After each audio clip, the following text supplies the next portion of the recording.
যখন মানুষের অন্তর অর্থাৎ মন ও বাহির এক হয়ে যায়, অর্থাৎ ভিতরে যা বিশ্বাস বাইরে তাই প্রকাশ, তখনই প্রকৃত ন্যায় প্রতিষ্ঠা হয়।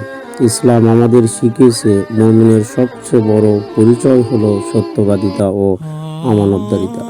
আল্লাহ তাআলা পবিত্র কোরআনে বলেন, হে মুমিনগণ, তোমরা আল্লাহকে ভয় করো এবং সত্যবাদীদের সাথে থাকো। সূরা আত-তাওবা 119 নম্বর আয়াত। রাসূল সাল্লাল্লাহু আলাইহি ওয়াসাল্লাম বলেছেন, সত্য ন্যায়ের দিকে পরিচালিত করে আর ন্যায় জান্নাতের দিকে নিয়ে যায়। সহিহ বুখারী।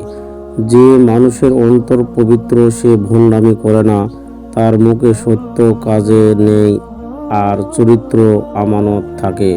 কিন্তু যখন মন এক রকম আর বাহিরে আরেক রকম, তখন সৃষ্টি হয় মুনাফিকি, অবিচার ও অশান্তি।